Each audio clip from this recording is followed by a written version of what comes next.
তুমি তোমার প্রেমিকাকে মেরে ফেললে কেন? থানার অফিসার যখন রাজুকে প্রশ্নটি করলো, রাজু তখন কিছুটা আনমনা হয়ে অফিসারের মুখের দিকে তাকিয়ে আছে। থানার অফিসার আবারও বলল, দেখো রাজু, তুমি যদি ভালোই ভালো আমার কাছে স্বীকার না করো কি কারণে তুমি তোমার প্রেমিকাকে মেরে ফেলেছো, তাহলে কিন্তু আমার কোর্টে রিমান্ডের আবেদন করতে হবে। আর একবার রিমান্ড যদি মঞ্জুর হয় তাহলে যে কোনোভাবেই তোমাকে রিমান্ডে নিয়ে তোমার মুখ থেকে স্বীকারোক্তি আদায় করে ছাড়বো। তাই বলছি ভালোই ভালোই স্বীকার করো। রাজু নিরুপায় হয়ে শেষ পর্যন্ত রেশমিকে কারণ বলতে লাগলো। রাজু বলল, রেশমি হচ্ছে আমাদের বাড়ির ভাড়াটিয়া। প্রথম যেদিন রেশমির সাথে আমার প্রথম দেখা হয় সে দিনটি ছিল বৃহস্পতিবার। আমি কলেজ থেকে তাড়াতাড়ি বাড়ি ফিরছিলাম। আমি সিঁড়ি বেয়ে উঠছিলাম আর রেশমি তার মায়ের সাথে সিঁড়ি বেয়ে নামছিল।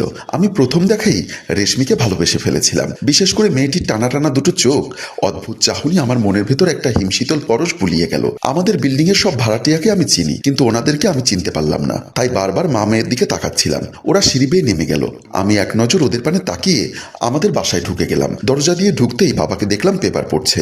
বাবা বলল, কিরে লাফাঙ্গা, আজকেও কি কলেজ ফাঁকি দিয়ে চলে এসেছিস? বাবা প্রায় সময় আমাকে অবিশ্বাস করে। বাবা মনে করে আমি শুধু টই টই করে ঘুরে বেড়াই। বাবার এমন কথা শুনে আমার মাথাটা চট করে ধরে গেল। তাই বললাম, আজকে বৃহস্পতিবার, কলেজ হাফ ডে, সে কথা কি তুমি ভুলে গেছো? বাবা একটা তাচ্ছিল্যের হাসি হেসে বলল, তোর জন্য তো সব দিনই হাফ ডে। বাবার কারি কারি টাকা পয়সা আছে, তাই তোরার লেখাপড়া করার কি দরকার? এজন্যই প্রায় সময় শুনি বন্ধুদের সাথে যেখানে সেখানে গিয়ে মারামারি করিস। আমি বাবার সাথে আর তর্কে জড়ালাম না। ওনার কথাকে অ্যাভয়েড করে রুমের দিকে চলে গেলাম। দরজার সামনে আসতেই চোখের সামনে পড়লো কাজের ছেলে ফাহিমকে। ফাহিমকে দেখে বললাম, কিরে তুই আমার রুমে কি করছিলি? ভাইজান, আপনার রুম ঝাড়ু দিতে গিয়েছিলাম। ফাহিম হচ্ছে বাবার খুব কাছের সহচর, বলতে পারেন বাবার এক ধরনের উপদেষ্টাও বটে। বয়সে ছোট হলেও এই ফাহিমের মাথায় যথেষ্ট বুদ্ধি রয়েছে, তাই বাবা প্রায় সময় ফাহিমের সাথে অনেক কিছু শেয়ার করে। আমার চোখে লেগে আছে সিঁড়ি দিয়ে নামা সেই মেয়েটির চেহারা। নিশ্চিত ফাহিম জানবে মেয়েটি কাদের বাসায় বেড়াতে এসেছে, কারণ এই বিল্ডিং এর প্রতিটি বাসার খোঁজ খবর ফাহিম নিজে রাখে। কাদের বাসায় কজন মানুষ আছে, কাদের বাসায় কে বেড়াতে এসেছে, সমস্ত খবর পাওয়া যায় এই ফাহিমের কাছে। তাই ফাহিমকে আমি জিজ্ঞাসা করলাম, আচ্ছা ফাহিম, কিছুক্ষণ আগে একটা আধবয়স্ক মহিলা এবং একটা ইয়াং মেয়ে সিঁড়ি দিয়ে নামতে দেখেছি, ওরা কোন বাসায় বেড়াতে এসেছে রে? ওরা কোনো বাসায় বেড়াতে আসেনি, ওরা 7 তলার খালি বাসায় নতুন ভাড়াটিয়া উঠেছে বলে ফাহিম চলে গেল। ফাহিম গেলেও মেয়েটির চেহারা আমার চোখের কোণে লেগে রইল। এমন সুন্দর মেয়ে আমি আগে কখনো দেখিনি। সেদিন গোসল সেরে আমি ছাদে গিয়েছিলাম একটু রোদ পোহানোর জন্য। শীতের পরন্ত বিকালে মিষ্টি রোদ ভালো লাগে। নরম রোদে আমি ছাদে হাঁটছিলাম। এমন সময় হঠাৎ লক্ষ্য করলাম মেয়েটি ছাদে কাপড় তুলতে এসেছে। নিশ্চয়ই সকালে গোসল করে কাপড়গুলো ছাদে শুকাতে দিয়েছিল। দূর থেকে মেয়েটিকে দেখে আমার অনেক ভালো লাগছিল, তাই নির্লজ্জের মতো মেয়েটির কাছে গিয়ে বললাম, হাই, আমি রাজু, এই বাড়ির বাড়িওয়ালার একমাত্র ছেলে। মেয়েটি একটা মুচকি হাসি দিয়ে বলল, আমি রেশমি, আজকেই আপনাদের বিল্ডিং এ বাসা ভাড়া নিয়েছি। আপনারা কে কে আছেন? আমার মা, একমাত্র বড় ভাই আর ভাবি। ও আচ্ছা, আমাদের সংসারে আমি আর বাবা আর একমাত্র কাজের ছেলে ফাহিম, আর কেউ নেই। আপনার মা নেই? বছর 3 আগে মা ক্যান্সারে আক্রান্ত হয়ে মারা গেছেন। এরপর বাবা আর বিয়ে করেননি। সরি, আপনার মায়ের কথা জিজ্ঞাসা করে মনে কষ্ট দিয়ে দিলাম। না না, কষ্ট পাবো কেন, বরং এটা ভালো লাগছে আপনি আমার সাথে কথা বলছেন। আচ্ছা, আমি কি আপনার মোবাইল নাম্বারটা পেতে পারি? কেন, মাঝে মধ্যে আপনার সাথে কথা বলবো। জানেন, এই পৃথিবীতে আমার কোনো মেয়ে বান্ধবী নেই। এমনি কলেজে কোনো মেয়ের সাথে আমি কথা বলি না, কিন্তু আপনাকে দেখে মনে হলো আপনি আমার অনেক দিনের চেনা। সেদিন এ কথা সে কথা বলতে বলতে তার মোবাইল নাম্বারটা আমি নিয়ে নিয়েছিলাম। এভাবে রেশমির সাথে আমার প্রেমের সম্পর্ক শুরু হয়। রাজুর মুখে এমন কথা শুনে পুলিশ অফিসার বলল, প্রেম কিভাবে শুরু হয়েছে সেটা জানতে চাইনি, আমি জানতে চেয়েছি তুমি রেশমিকে মেরে ফেলেছো কেন।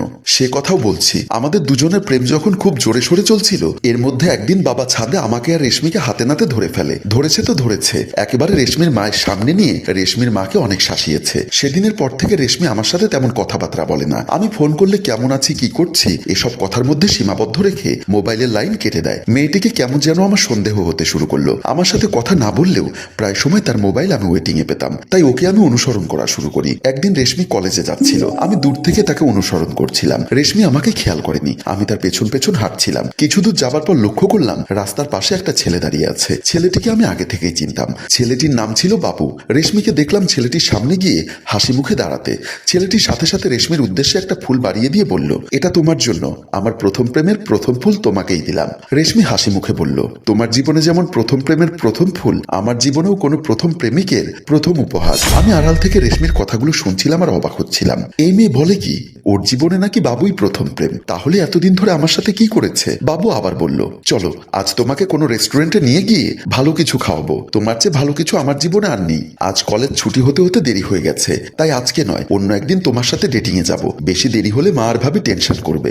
আজকে আসি বলেই রেশমি বাবুর কাছ থেকে বিদায় নিয়ে চলে গেল। আমি অন্য রাস্তা দিয়ে দ্রুত এসে রেশমির সামনে পড়ার জন্য আগে থেকে দাঁড়িয়ে রইলাম। দেখলাম রেশমি খুব স্বাভাবিকভাবে আমার সামনে এসে দাঁড়ালো। আমার মুখের দিকে তাকিয়ে একটা হাসি দিয়ে বলল, কি ব্যাপার, দেখা করার জন্য আজ একেবারে কলেজের কাছাকাছি চলে এসেছো? দেখলাম মেয়েটি খুবই স্বাভাবিক। যে মেয়ে একটু আগে আরেকটা ছেলের সাথে প্রেম করে এসেছে, সেই মেয়ে এখন কতটা স্বাভাবিক হয়ে আমার সাথে কথা বলছে। আমিও তাকে ব্যাপারটি বুঝতে না দিয়ে বললাম, তুমি তো এখন আমার কল রিসিভ করো না, তাই নিরুপায় হয়ে তোমার সাথে দেখা করার জন্য রাস্তায় নেমে আসলাম। সেদিন তোমার বাবার সামনে ধরা পড়ার পর তুমি যেভাবে পালিয়ে গেলে, তাতে আমি বুঝতে পারলাম আমার ভবিষ্যৎ অন্ধকার। আর তোমার বাবার হাতে ধরা পড়ার ভয় ছাদে যায় না। বাবার ভয়ে কি তুমি আমার সাথে সম্পর্ক শেষ করে দিবে? আমি কি সম্পর্ক শেষ করার কথা বলেছি যখন তখন দেখা করতে পারবো না, এটাই। আমি মনের ভেতর কথাটা চেপে রাখতে না পেরে আমার কেন জানি মনে হচ্ছে তুমি এখন অন্য কারো প্রেমে পড়েছো। আমার মুখে এমন কথা শুনে রেশমি যেন আকাশ থেকে পড়লো। এমন ভাব করছে এই মেয়ে ওর পৃথিবীতে আমি ছাড়া দ্বিতীয় আর কোনো পুরুষকে যেন কখনো দেখেইনি। আসলে ছলনাময়ী মেয়েগুলো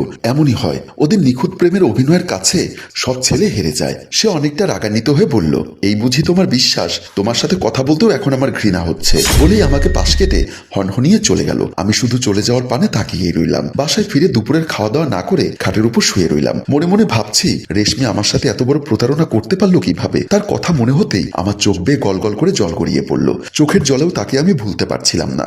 এমন সময় কাজের ছেলে ফাহিম এসে বলল, ভাইজান, চাচা আপনাকে ভাত খেতে ডাকছে। আমি তার দিকে তাকিয়ে চোখ মুছতে মুছতে বললাম, আমার ক্ষুধা নেই, খাবো না, তুই আব্বুকে খেয়ে নিতে বল। আমার চোখে পানি দেখে সে কিছুটা অবাক হলো, কিন্তু প্রশ্ন করার মতো সাহস পেল না। তাই চিন্তিত মনে রুম থেকে বের হয়ে গেল। ও বের হয়ে যাওয়ার পর আমি ভাবছি, রেশমি আমার সাথে মিথ্যা কথা বললো কেন? রেশমি যে ছেলের সাথে কথা বলে সেই ছেলে বাবু, আমার পরিচিত। তার সাথে বিষয়টি শেয়ার করা উচিত, কারণ রেশমি একটা মেয়ে হয়ে আমরা দুজন ছেলের সাথে একসাথে প্রেম করছে, দুই বন্ধুকে বোকা বানাচ্ছে। তাই আমি আর দেরি না করে পকেট থেকে মোবাইলটা বের করে বাবুকে ফোন করলাম। বাবু তখন পাড়ার একটা চায়ের দোকানে বসে চা পান করছিল। আমার কল পেয়ে বাবু কলটা রিসিভ করে বলল, কিরে রাজু, কি খবর? অনেকদিন পর ফোন করলি। দোস্ত, তুই কোথায়? আমি তো মোর্শেদের চায়ের দোকানে চা পান করছি। কেন রে, আমার সাথে একটু দেখা করতে পারবি? অবশ্যই পারবো। তুই কোথায়? আমি বাসায় আছি। তুই মোর্শেদের চায়ের দোকানের দিকে আয়। চায়ের দোকানে যাব না, তুই ওখান থেকে একটু সামনের দিকে আয়, আমি বাসা থেকে বের হচ্ছি। আচ্ছা আয়। বলেই বাবু মোবাইলের লাইনটা কেটে দিল। আমি বাবুর সাথে দেখা করার জন্য মন খারাপ করে রাস্তা দিয়ে হাঁটছিলাম। দেখলাম বাবু আমার দিকে হেঁটে আসছে। কাছাকাছি আসতেই বাবু হাত বাড়িয়ে বলল, হায় রাজু, কেমন আছিস? ভালো নেই রে দোস্ত। কেন, কি হয়েছে? আমি কোনো রকম ভনিতা না রেখে তাকে প্রশ্ন করলাম, তুই কি রেশমি নামে কাউকে চিনিস? কথাটা শুনে বাবু যেন আকাশ থেকে মাটিতে পড়লো। অবাক হয়ে আমার দিকে তাকিয়ে রইল। আমি আবারও বললাম, বল না, তুই কি রেশমি নামের কাউকে চিনিস? তারপর বাবু একটা হাসি দিয়ে বলল, আমি ভাবলাম তুই আমার প্রেমিকার নাম জানলি কিভাবে? তুই কি জেনে গেছিস রেশমির সাথে আমার প্রেম চলছে? তার মুখে রেশমির সাথে তার প্রেম চলছে কথাটা যেন আমার বুকে কামানের গোলার মতো বিঁধল। আমি মন খারাপ করে তার দিকে তাকিয়ে আছি। তাই বাবু আবার বলল, জানি রেশমি তোদের বাসার ভাড়াটিয়া, তোদের ভাড়াটিয়ার সাথে প্রেম করছি বলে তোর কি মন খারাপ? আমি তখন একটা দীর্ঘশ্বাস ছেড়ে বললাম, রেশমির সাথে তুই প্রেম করছিস বলে আমার মন খারাপ না, তবে মন খারাপ এটা ভেবে ওর মতো একটা মেয়ে আমরা দুই বন্ধুকে একসাথে বোকা বানাচ্ছে, আমাদের জীবনটা নিয়ে ছিনিমিনি খেলছে। আমার মুখে এমন কথা শুনে বাবু কিছুটা অবাক হয়ে বলল, দুজনের জীবন নিয়ে মানে? হ্যাঁ রে দোস্ত, ও একই সাথে তোর সাথেও প্রেম করছে, আমার সাথেও প্রেম করছে, এই দেখ তার প্রমাণ। বলে আমি পকেট থেকে মোবাইলটা বের করে রেশমির সাথে আমার তোলা সব ছবিগুলো বাবুকে দেখাতে লাগলাম, এবং কিছুক্ষণ আগেও রেশমির সাথে মেসেঞ্জারে চ্যাটিং করা সমস্ত মেসেজগুলো বাবুকে দেখাতে লাগলাম। বাবু সমস্ত কিছু দেখার পরে অবাক হয়ে আমার দিকে তাকিয়ে আছে। তারপর দুজনে কিছুক্ষণ কথাবার্তা বলে আমি আমার বাসার দিকে চলে আসলাম। সেদিন রাতে কিছুতেই আমার ঘুম হচ্ছিল না। সারাক্ষণ রেশমির মতো প্রতারকের মুখ আমার চোখে ভাসছিল। আমি কিছুতেই রেশমির কথা ভুলতে পারছিলাম না। বারবার মনে হচ্ছিল রেশমি আমার সহজ সরল মনটা নিয়ে ছিনিমিনি খেলছে। ঘড়ির দিকে তাকিয়ে দেখি তখন রাত প্রায় 1টা। হাজার চেষ্টা করেও রেশমিকে আমি ভুলতে পারছিলাম না। তাই আমি মোবাইলটা বের করে রেশমিকে ফোন করতে লাগলাম। রেশমি তখন ওর মায়ের সাথে ঘুমিয়েছিল। আমার কলটা পেয়ে মোবাইলের লাইনটা কেটে দিল। আমি আবারও তাকে কল করলাম। এভাবে কয়েকবার করার পর শেষ পর্যন্ত রেশমি আমার কলটা রিসিভ করলো। মায়ের পাশে শুয়ে সে ফিসফিস করে বলল, এত রাতে ফোন করেছো কেন?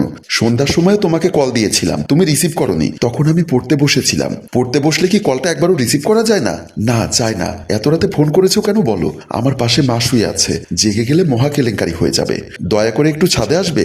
এত রাতে ছাদে যেতে পারবো না। আমি আর কখনো তোমাকে ছাদে আসতে বলবো না, প্লিজ আমার কথাটা রাখো। এমন আকুতি ভরা কথা শুনে সে শেষ পর্যন্ত আমার সাথে ছাদে যেতে রাজি হলো। তাই সে বলল, এত রাতে আমি ছাদে দাঁড়িয়ে থাকতে পারবো না, আমি আমাদের সদর দরজার সামনে দাঁড়াচ্ছি, তুমি এসে টোকা দিলে তারপর বের হবো। ঠিক আছে, তুমি তোমাদের দরজার সামনে দাঁড়াও, আমি এসে দরজায় টোকা দিলে বের হয়েও। বলেই আমি তাড়াতাড়ি করে মোবাইলের লাইনটা কেটে রুম থেকে বের হলাম। রাত অনেক হওয়ার কারণে সবাই ঘুমিয়ে গিয়েছিল। আমি আস্তে আস্তে করে সিঁড়ি বেয়ে উঠে ওদের দরজার সামনে গিয়ে ভয়ে ভয়ে টোকা দিতে লাগলাম। কয়েকবার টোকা দেওয়ার পরে সে দরজা খুলে বের হয়ে আসলো। এসে মাত্র আমাকে দেখে বিরক্তকর দৃষ্টিতে বলল, তুমি এমন বাড়াবাড়ি করলে কিন্তু আমি তোমার সাথে সম্পর্ক রাখবো না। আমি আবার কি বাড়াবাড়ি করলাম? এই যে এত রাতে আমাকে ফোন দিয়ে ডিস্টার্ব করছো, তুমি তো আগে কখনো আমার কলকে ডিস্টার্ব বলতে না, এখন তোমার কি হয়েছে? তুমি আমাকে এভাবে অ্যাভয়েড করছো কেন? এত রাতে সেই কৈফত চাইতে কি ঘর থেকে বের করেছো? যদি সেটা জানার খুব ইচ্ছা থাকে তাহলে কালকে দিনের বেলায় দেখা করব। এখন এভাবে তোমার সাথে দরজার সামনে কথা বলতে কেউ দেখলে অনেক সমস্যা হবে। আমি তখন তার হাত চেপে ধরে বললাম, প্লিজ আজকে শেষবারের মতো একটু ছাদে এসো, আর কখনো তোমাকে ছাদে আসতে বলবো না, তোমার সাথে জরুরি কিছু কথা আছে।